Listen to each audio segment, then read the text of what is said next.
네, 오늘은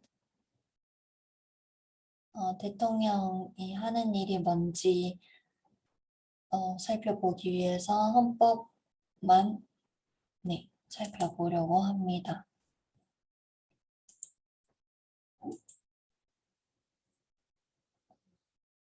가능한 만큼 하려고 하는데 아마 다 볼 수도 있고 반절 정도 볼 수도 있는데요.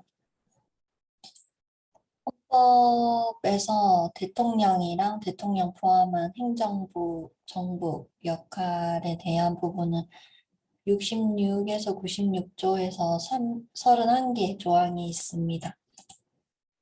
처음부터 보면, 어떻게 보면은 당연한 일인 부분들도 많은데 한번 확인하는 부분, 이 사람이 할 수 있는 일, 권한이 어디까지인지, 왜 존재하는지 이런 부분들을 얘기하려고 합니다.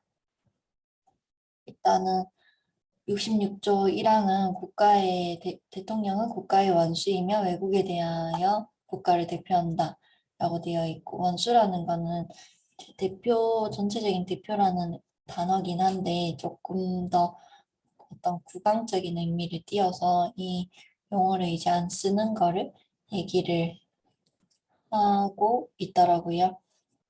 그리고 물론 외국이나 뭐 어떤 우리나라를 대표하는 뭔가로 사람이 내세워져야 할 때 대통령이 되는 거이고, 그 다음에 이항의 내용을 보면 대통령은 국가의 독립, 영토의 보전, 국가의 계속성과 헌법을 수호할 책무를 진다 라고 해서 국가가 우리 대한민국이 독립적으로 존재하는 거, 우리나라 땅, 해안 이런 부분들을 보전해 주는 것, 그리고 이 나라가 계속될 수 있도록 하는 것, 그리고 헌법에 있는 내용을 지키도록 하는 책임이 있다, 이 사람에게.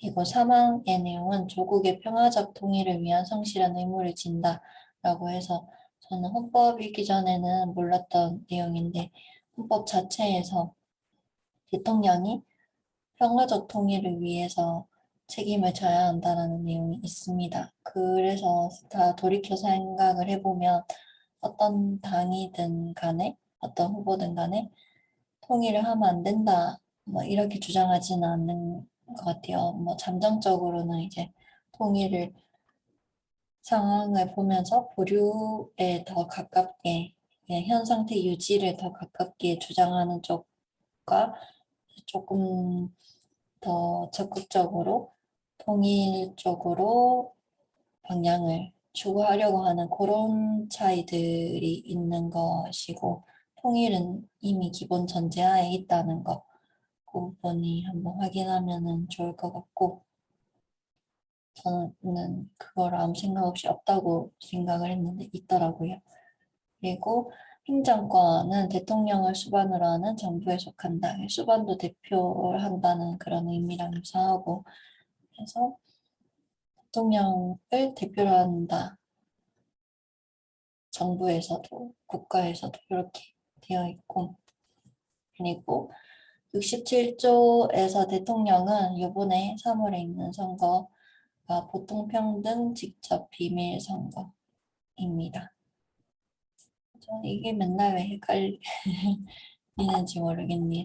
직접 선거는 이제 본인이 직접 가서 하는 거, 비밀은 이제 내가 누굴 뽑았는지 알리지 않을 수 있는 권리.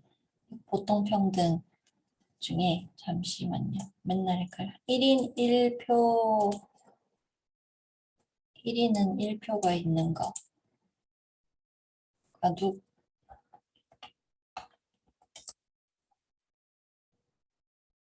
아, 일정한 나이가 된 모든 국민에게 선거권이 있는 것이 보통선거. 이거 1인 1표 이렇게 동등하게 1인 1표를 주는 것이 평등선거입니다. 그리고 2항의 내용을 보면은 위에 1항 선거에서 최고 득표자가 2인 이상이다. 뭐 그런 경우는 없었지만 2인 이상이 나왔을 때는 지금 현재 헌법에서는 국회의원들이 과반수가 참여를 하고 그 회의에서 다수표를 얻은 자를 당선자로 한다라고 돼 있어요. 그러니까 우리나라 국민들이 다시 재투표를 하지 않고 국민들이 뽑았던 국회의원들이 대신 표를 던져서 다수표를 얻은 자로 당선한다. 이렇게 되어 있는 거죠.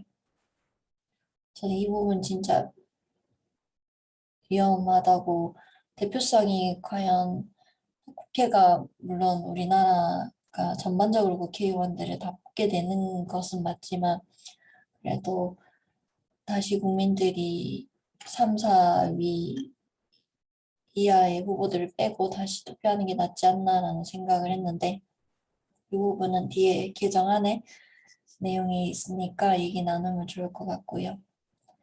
그리고 3항에 대통령 후보자가 한 명밖에 없었을 때에는 이 표가 선거권자 총수, 그러니까 선거를 할 수 있는 사람들의 3분의 1 이상이 이 사람을 찍어야만 당선이 될 수 있다. 그게 아니면 당선이 될 수 없다. 이렇게 되어 있어요.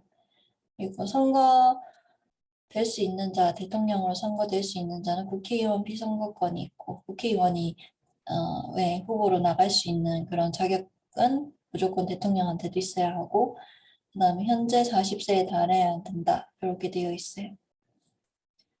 이 나이 기준이 헌법에 있는 것도 생소하죠.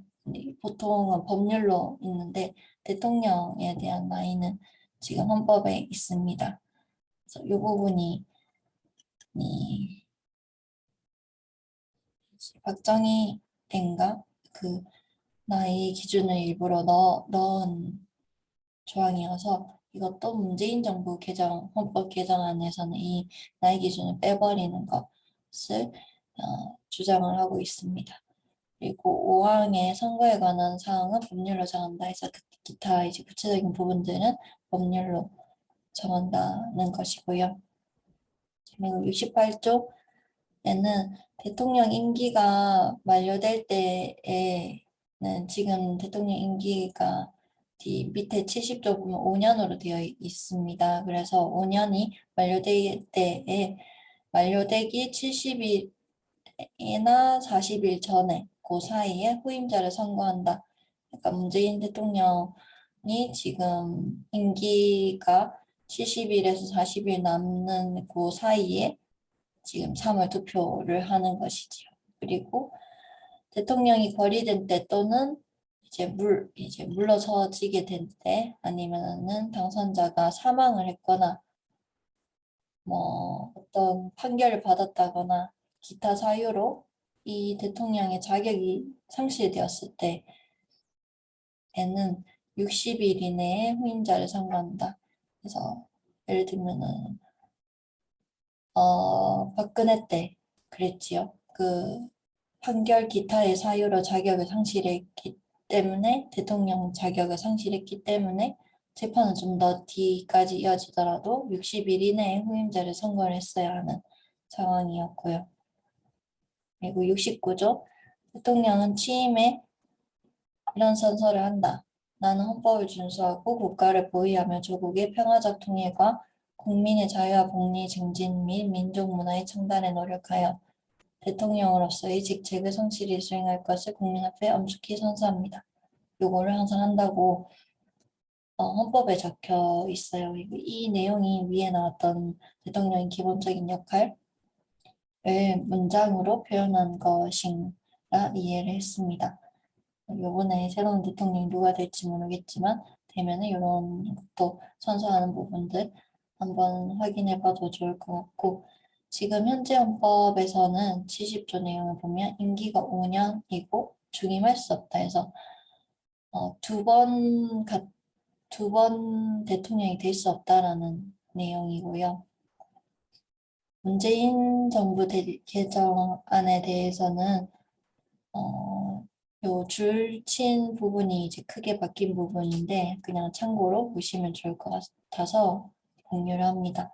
외국에 대해서 국가를 대표한다 이 부분은 빠져도 국가를 대표한다는 문장에서 다 들어가기 때문에 저장을 했고 아까 원수라는 표현, 국왕적인 느낌이 나는 그 표현을 빼고 대표한다로 바꿔서 개정을 하면 좋겠다 의견을 냈고, 그리고 아까 전에 최고 득표자가 2인 이상이거나 하면 그 국회의원들이 다시 뽑는 걸로 되어 있었는데, 여기 개정안에서는 보면은 결선 투표를 실시한다라고 되어 있어요. 최고 득표자 2명 있어요. 이때는 그 사람들 전원에 대해서 최고 득표자가 3명이 되면 3명이 다 후보로 다시 들어가서 결선 투표를 한다. 이 결선 투표라는 거는 음, 국민들이 직접 투표를 하는 거예요.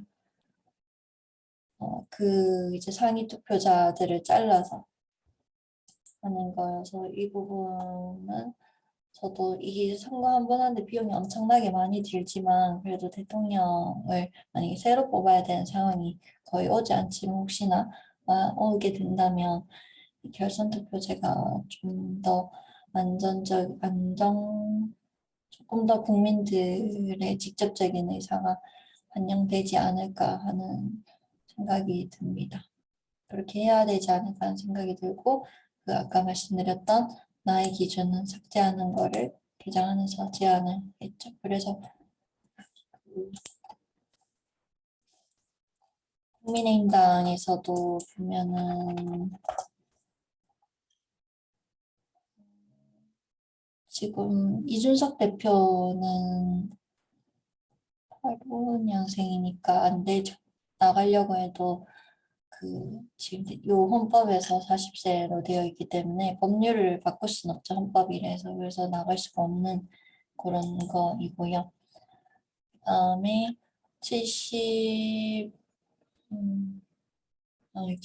그 외에는 더 내려가서 74조 보면은 문재인 대통령도 그렇고 지금 현 후보들도 그렇고 대통령 임기 관련으로 약간 변경을 얘기하는 사람들이 있어요. 헌법을 개정을 해야 되죠. 그래서 그거 부분에 대해서 어쨌든 대통령 권한을 뭐 낮추어야 한다라는 식의 이야기는 여러 후보들이 하고 있습니다. 지금 문재인 정부는 임기를 4년으로 5년에서 4년으로 낮추고, 그 대신에 연이어서 하는 경우, 요번에 하고 다음에 바로 하는 경우는 중임할 수 있도록 바꾸자라고 돼 있는데, 이 부분은 항상 논쟁이 되는 부분인데, 어떤 대통령이 바뀜으로써 이제 국가의 전체적인 흐름이 많이 바뀔 수가 있어서, 물론 아닌 부분들, 계속 일하는 공무원들이나 그 체계가 있긴 하지만 그래도 많은 부분들이 바뀌어지기 때문에 그런 거에 효과를 얻거나 뭔가 지속성이 있어야 하는데, 뭔가 집권당, 여당이 바뀔 때에 굉장히 많은 그런 비효율성 이런 부분들이 제기되면서 중임을 할 수 있도록 해야 한다는 얘기가 있어서, 그래서 5년 중임보다는 4년 중임 이런 식으로 바꾸어 놓고, 그런 이유들 때문에 연달아 할 게 아니면 사실 중임은 그냥 2번 하는 거죠. 뭐 A가 했다가 B가 했다가 다시 A가 하는 경우는 그 지금 형태와 별반 다르지 않기 때문에 효과의 효율 부분에서, 그래서 이제 연달아 할 경우만 중임할 수 있게 하자라는 내용이고, 그 사람들이 문재인 대통령이 중임하려고 하는 거 아니냐 요 비판이 있어서 이 그 문재인 정부 개정안에서는 맨 뒤에 이제 약간 추가 사항으로 이 개정을 하는 이 정부는 대통령은 제외한다는 식의 이야기가 추가로 되어 있어요. 이 부분은 최근에 봤던 다른 후보들은 기억이 안 나는데, 김동연 후보는 대통령이랑 국회의원의 선거 시기를 통일하자는 식의 이야기를 했던 것 같아요.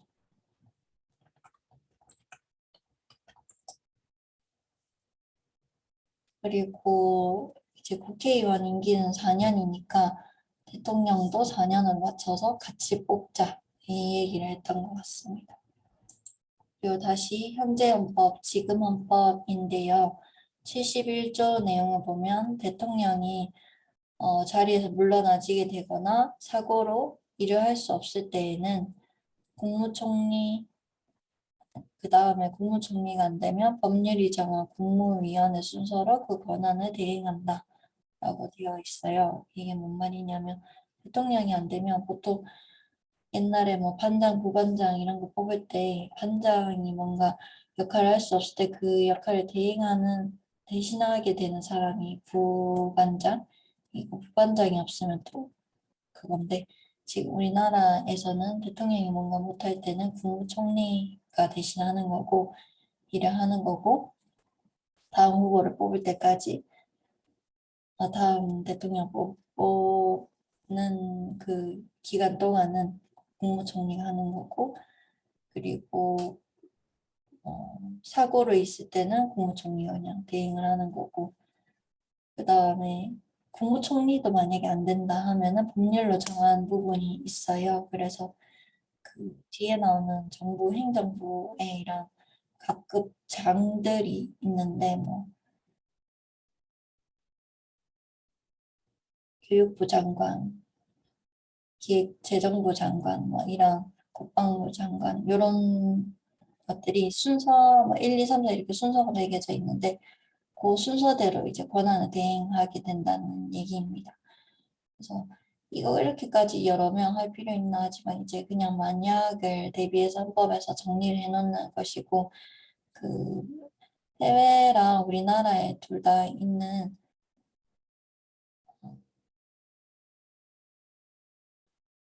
그 드라마가 있어요. 이거 관련을 해서 나온 드라마가 있는데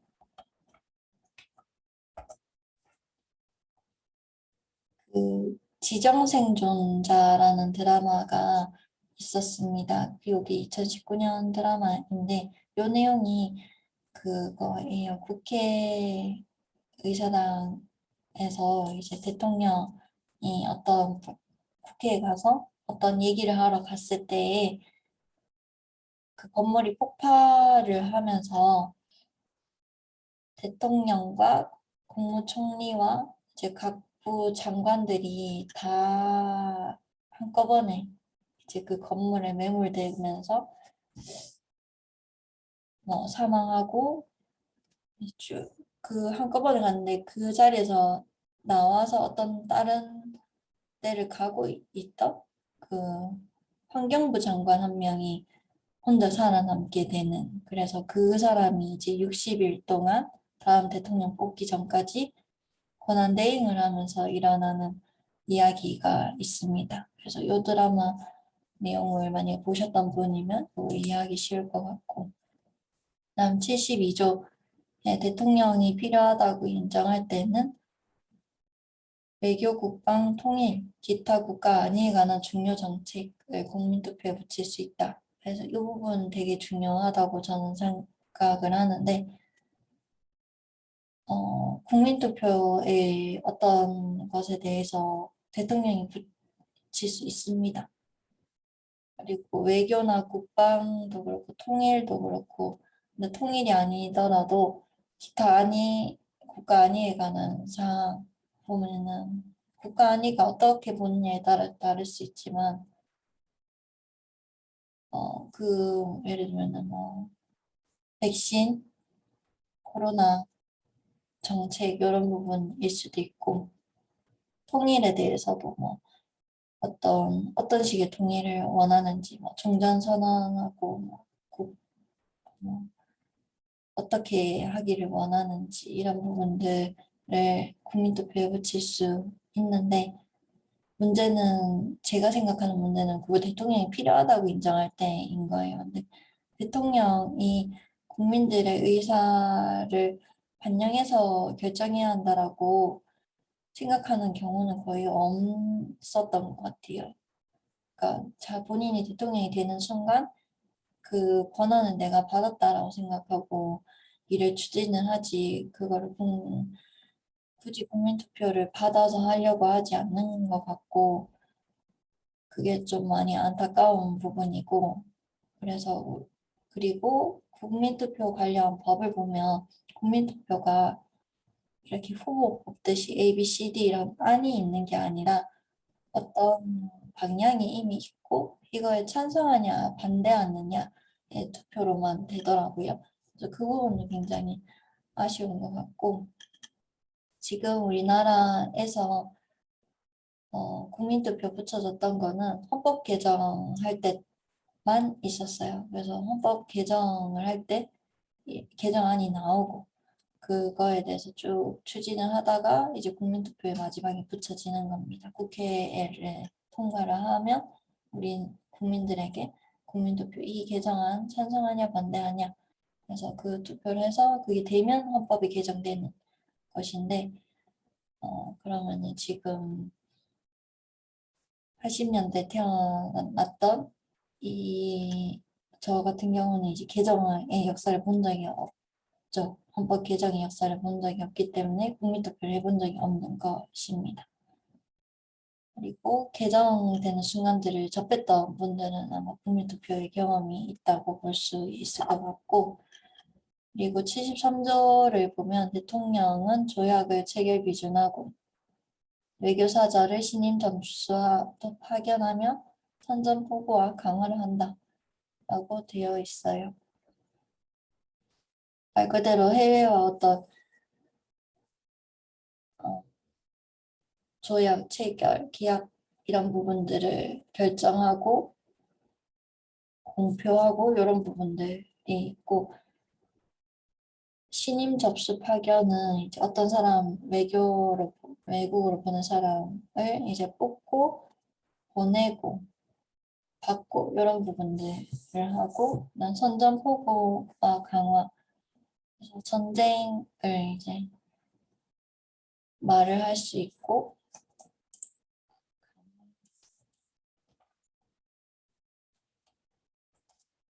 용어가 맨날 네네 전쟁에 대해서 이제 전쟁을 선포할 수 있는 부분 아니면은 강화는 전쟁을 그만두는 부분을 말합니다. 전쟁을 일으키고 전쟁을 그만두고 이런 부분들을 대통령이 한다라고 해서 그 매우 엄청난 권한이라고 생각을 해요. 이어지는 부분이 74조에 대통령은 헌법과 법률이 정하는 바에 국군을 통수한다.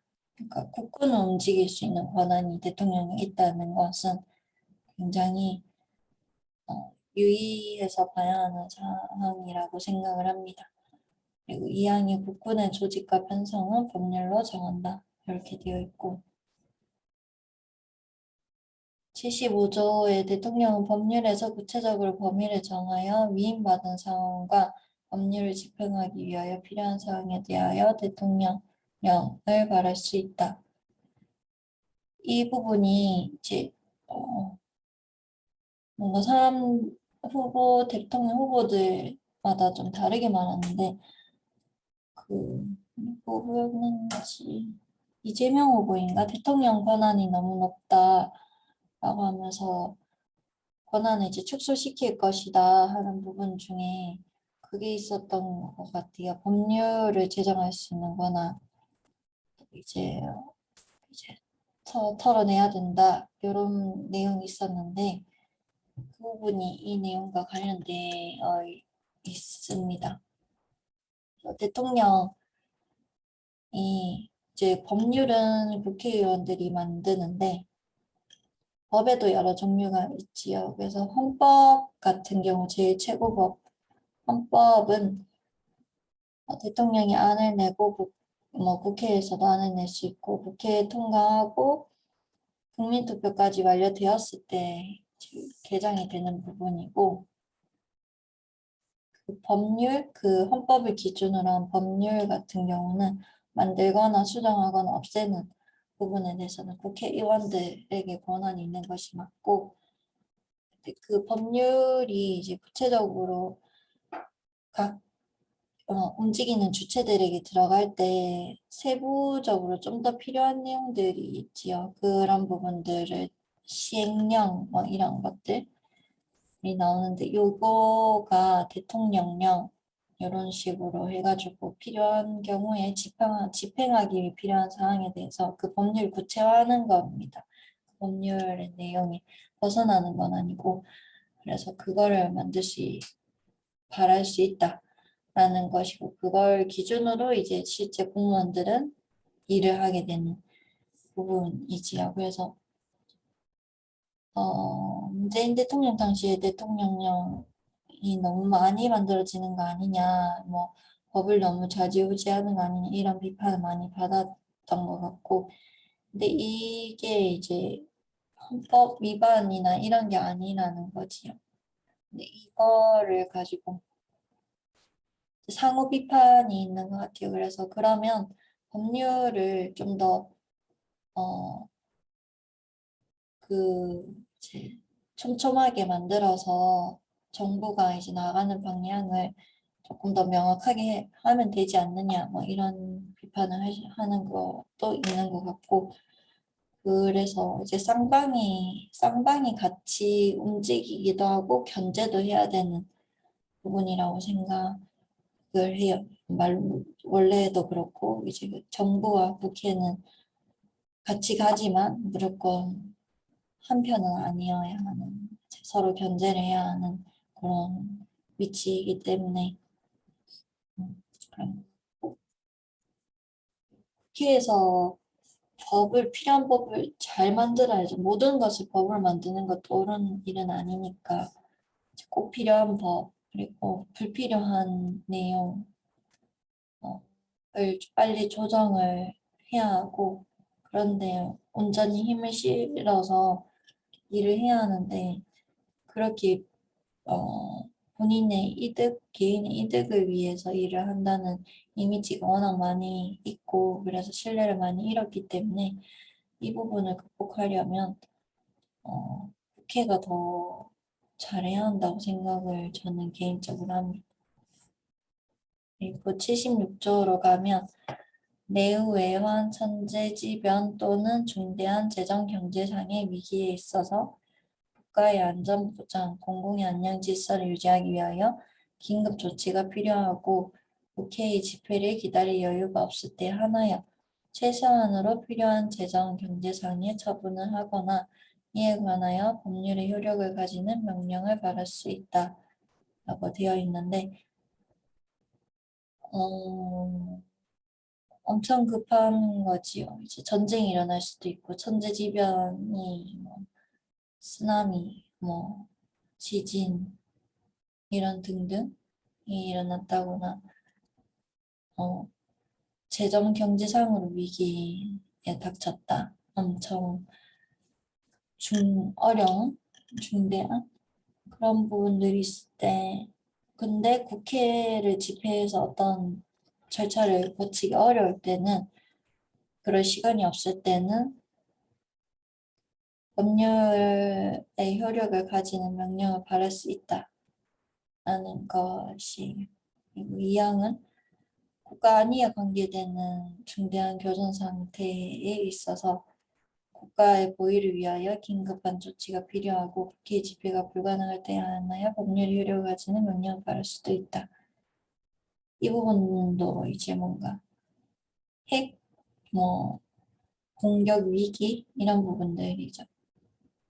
전쟁 위기, 테러 이런 부분들은 대통령이 이런 경우에 대해서는 법률의 효력을 가지는 명령을 발할 수 있다라는 거고 어쨌든 하기는 명령을 발하긴 하고 진행을 하는데 이 1, 2항이 결국은 대통령이 정한 부분인데 그게 아닐 수도 있잖아요. 그래서 대통령이 개인적으로 독단적으로 어떤 독재적인 부분에 마음을 먹고 한다든지 이런 부분이 있을 수 있기 때문에 명령한 다음에는 바로 국회에 보고는 해야 하고 승인을 얻어야 됩니다.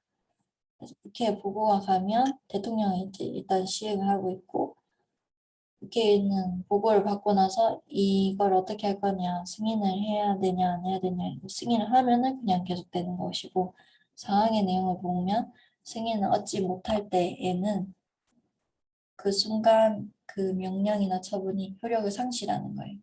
그래서 어떤 저 나라가 우리를 위협한다 해서 전쟁을 준비하고 있다, 만약에 대통령이.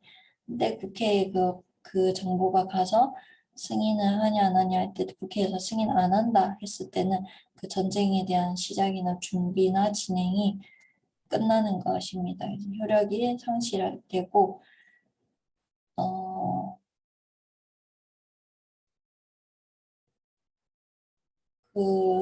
그렇고, 만약에 또 대통령이 어떤 명령으로 어떤 거를 개정하거나 폐지했다, 법률을 하면, 근데 국회에서 그걸 승인 안 하게 되면 다시 또 그 법률은 효력을 회복하는 그런 내용이고요. 어, 근데 국민들은 이런 절차가 진행되는지 아닌지 말 안 해주면 모르잖아요. 그래서 대통령이 어떤 명령을 내린 다음에는 국회에 보고했다를 사람들한테 바로 알려야 되고 공포하는 거. 그리고 승인을 얻지 못했다. 그래서 효력을 상실한다. 이거 명령하던 거 상실한다. 이런 부분들도 무조건 국민들한테 바로 알려야 된다. 그래서 지체 없이라는 단어와 공포하여야 한다라는 내용이 있습니다.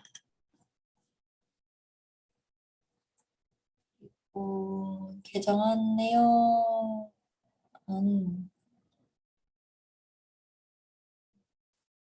이거는 권한대행에 대한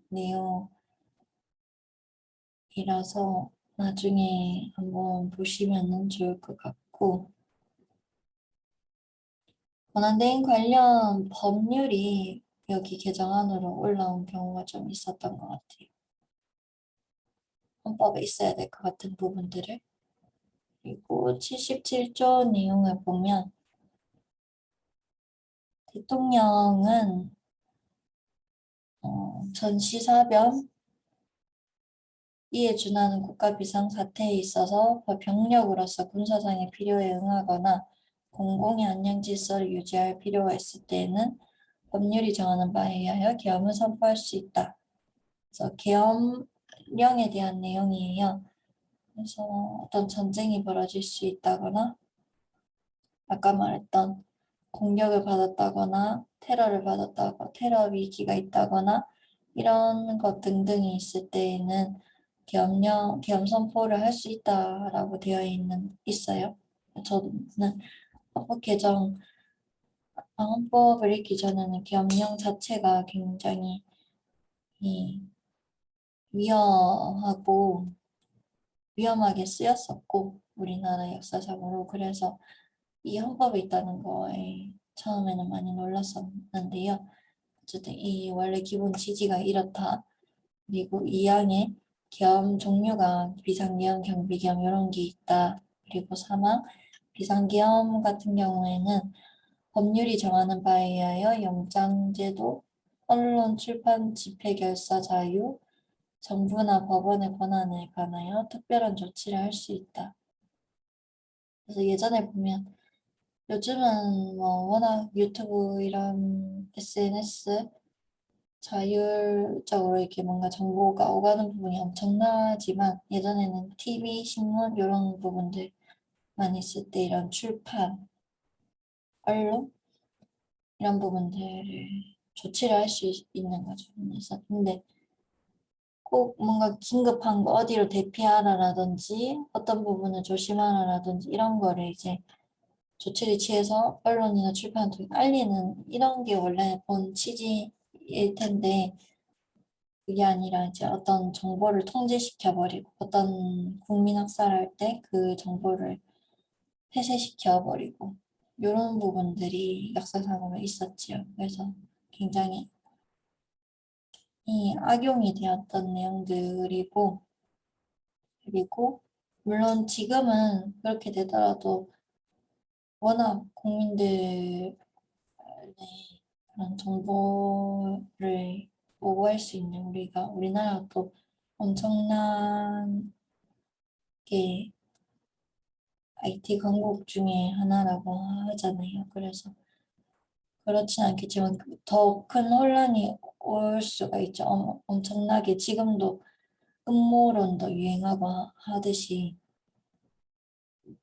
엄청 많은 정보들이 유입이 되고 오가면서 어떤 게 진실인지 모르는 그런 혼란이 있을 것 같아요.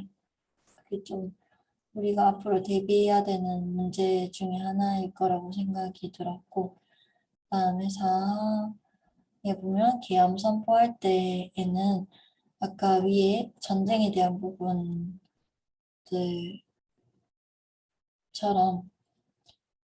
어, 국가 위기 사태에 뭔가 조치를 취하는 것처럼 계엄 선포도 마찬가지로 대통령 한 다음에 바로 국회에 알려야 되는 부분이 있고요. 5항에 보면 국회는 과반수 찬성으로 이거 안 돼 하고 계엄 이제 해제해라고 요구를 하면 대통령은 이걸 해제를 해야 합니다. 그래서 이거는 승인이 아니고 국회에 일단 그냥 알리는 그런 내용이고 사항은 그리고 국회는 이걸 승인해 줄 필요는 없고 이미 그냥 대통령이 하는 것이고 대신에 이제는 안 해도 된다. 계엄 선포하지 마. 계엄령 이제 해제해라. 라고 할 때는 국회가 얘기를 하면 아니면 대통령 본인이 하거나 아니면 국회가 하면 대통령은 계속 하려고 하더라도 국회가 안 돼라고 하면은 대통령 멈추는 부분입니다. 그래서 여기서 더 중요한 부분은 국회랑 정부 중에 대통령이 적어도 하나는 멀쩡해야 한다라는 거예요. 겸령이 있어서는 둘 다 같이 움직인다 하면 이제 이렇게 견제를 할 수가 없겠지요. 그래서 이런 부분에서는 지금 거대 양당의 구조로 되어 있는 부분들이 굉장히 위험하다고 생각이 됩니다. 그리고 78조에는 공무원을 임명한다. 그래서 헌법이랑 법률이 정하는 바에 의해서 이렇게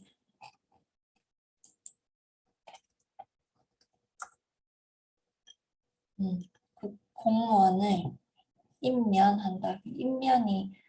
임명한다랑 해임한다를 같이 합쳐서 하는 말이래요. 그리고 공무원을 뽑고 공무원의 권한을 이제 해제시키는 그런 부분들이 대통령에게 권한이 있다. 근데 대통령 마음대로는 아니고 헌법이나 법률이 정하는 내용이 있으니까 거기에 따라서 공무원을 뽑고 해임을 시키는 그래서 모든 공무원들이 이제 대통령의 이제 그걸 승인이나 이런 부분들로 임명이 되는 것이고요. 그리고 79조에 보면 대통령은 법률이 정하는 바에 의해서 사면, 감형, 복권을 명할 수 있다. 라고 되어 있고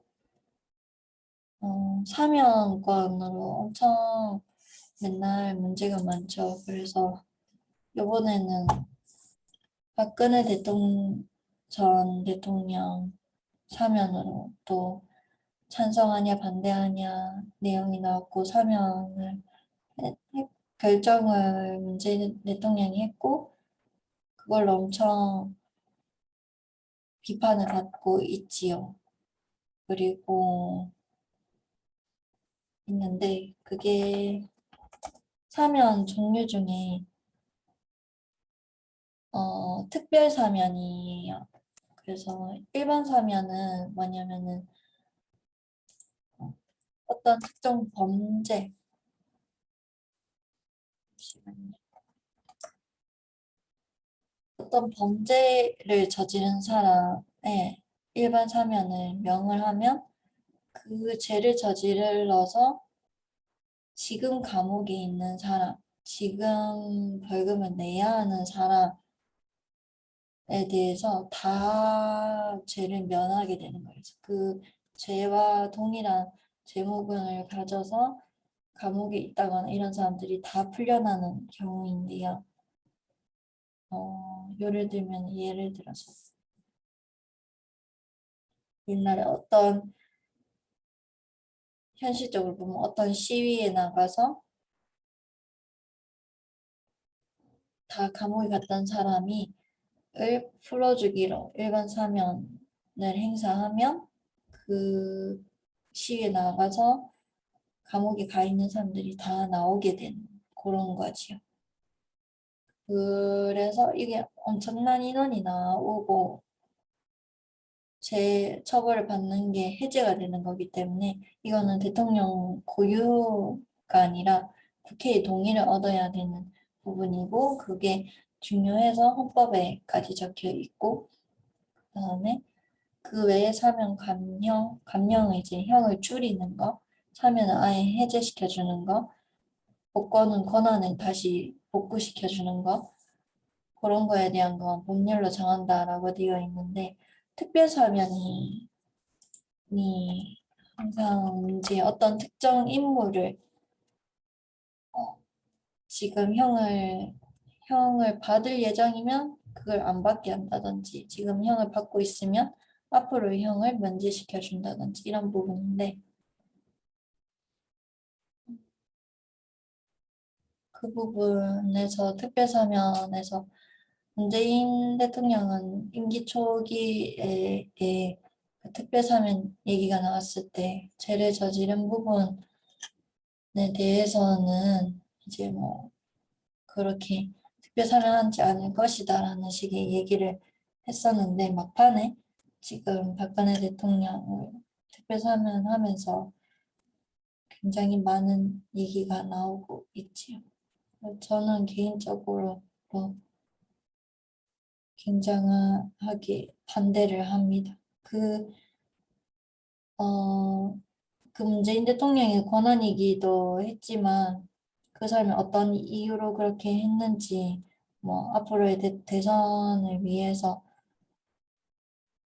여당 후보를 위해서 그런 것인지 이런 부분들은 모르겠지만 이거는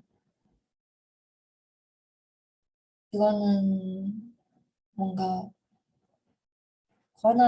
국민들이 권한을 내려서 다시 대통령에서 이제 물러났고 그리고 그 이후 과정으로 이제 처벌을 받은 것인데 그거를 해지시킨다는 것 자체가 국민들의 어, 그냥 제 생각에는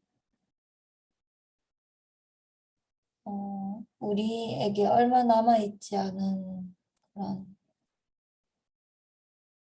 정의의 최소한의 회복을 할 기회를 다시 빼앗았다라는 느낌이 들기는 하는 것 같습니다. 음, 저는 예전, 예전에 박근혜 대통령 뽑히, 아, 그렇습니다. 저는 예전에, 어, 뽑았던 후보가 박근혜 대통령을 뽑았던 적도 있고, 심상정 후보를 투표를 했던 적도 있고, 한데, 여성이어서 뽑았던 건 아니었고, 그냥 그 사람들의 공약들을 보고 어떤 역사적 흐름이나 이런 것들을 크게 참고하진 않았고 독립된 개인으로 공약이 괜찮다고 생각을 했고 근데 그 공약을 이 지켜지지 않을 거라는 예상을 많이 못했는데 그 투표에 대해서 굉장히 이 매번 투표에 대해서 저는 후회를 많이 하는 것 같습니다. 그래서 이런 모임도 이런 공부도 하고 싶고 계속 여러 사람들과 이야기를 나누면서 어떻게 투표를 해야지 좋은 선택일까, 최선의 선택일까 이거를 고민을 하고 싶습니다. 네, 뒤로 넘어가서 그리고 80조의 법률이 정하는 바에 의해서 혼장 기타의 영전을 수여한다. 라고 되어 있어서 뭐 대통령 훈장을 준다거나 이런 부분들 있다라는 거, 그리고 81조에 국회에 출석해서 발언하거나 서한이 문서인데 문서로 의견을 표시할 수 있다. 라고 해서 대통령이 어떤 정부의 대표이자 국가의 대표이지만 국회를 좌지우지할 수 있는 것이 아니고 국회의 권한은 고유하게 유지가 되기 때문에 어떤 법률과 관련해서 국회의원들의 권한에 필요로 하는 부분들이 있을 수 있고 알려주어야 하는 부분이 있을 수 있고 그래서 국회에 가서 발언할 수 있다라는 거, 의견을 표시할 수 있다라는 것이고 82조는 국법상 행위는 문서로서 한다. 그리고 대통령의 모든 이제 행위들은 어쨌든 문서로 남아야 한다는 내용이고요. 이 문서에는 국무총리와 관계 국무지원이 부서한다. 군사에 관한 것도 또한 같다. 그래서 군사 어떤 부분이든지 간에 문서로 남긴다라는 것이고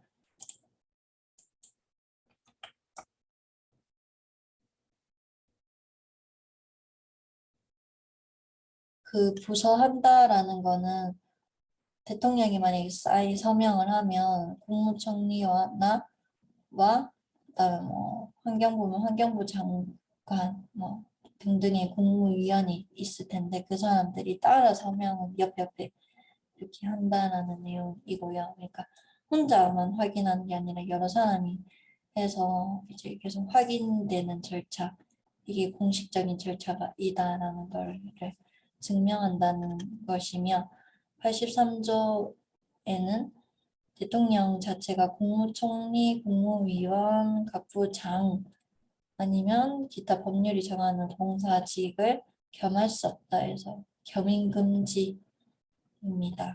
공무원도 겸임이 안 되죠. 대통령도 겸임이 안 되는데 국무총리 이런 거 안 된다 이런 역할을 같이 할 수 없다라는 것입니다. 그래서 만약에 공석이 되어 있면 국무위원이나 국부장이 공석이 되면 뽑아야죠. 자기가 국무총리 역할도 하고 이렇게 해서는 안 된다라는 것이고 이거는 독재적인 부분들에 대한 우려를 예방하기 위한 부분도 있는 것 같아요. 84조에는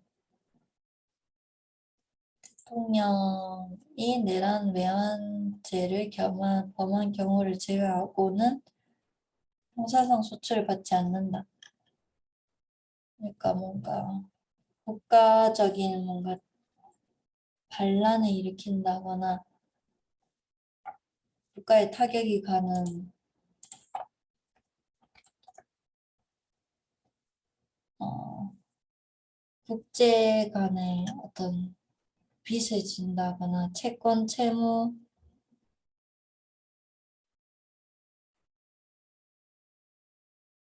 채권을 양도하거나 그런 부분들을 할 때 빼고는 형사상 재직 중에는 형사상 소출을 받지 않는다. 그래서 박근혜 같은 경우도 그 탄핵이 되고 나서 판결을 조사를 받고 그랬지요. 형사상의 소출을 받지 않는다 해서.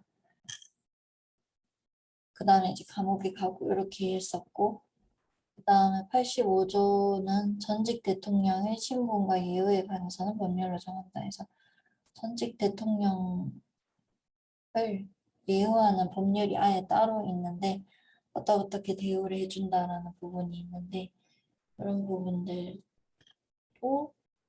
법률을 나중에 궁금하신 분들은 보고 이게 과하다고 생각하는지 적당하다고 생각하는지 이런 부분들을 보면은 좋을 것 같습니다. 이 내용에 대해서는 법률이기 때문에 국회에서 움직이면 개정을 할 수 있거든요. 여기에 대해서도 의견이 분분하고요. 문재인 정부 개정안에서는 특별사면이 아까 문제이기 때문에 이런 부분이 추가가 되어 있어요.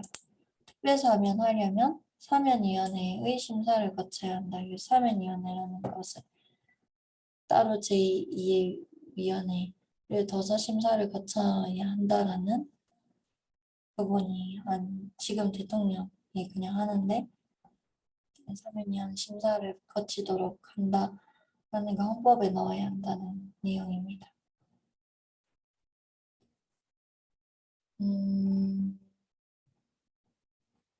그리고 행정부에 대한 내용은 조금 남았는데 내일 다시 하도록 하겠습니다. 그래서 내일 오전에 10시에 다시 요 남은 조항을 읽고 얘기 나누도록 하겠습니다. 네, 여기까지 하도록 할게요.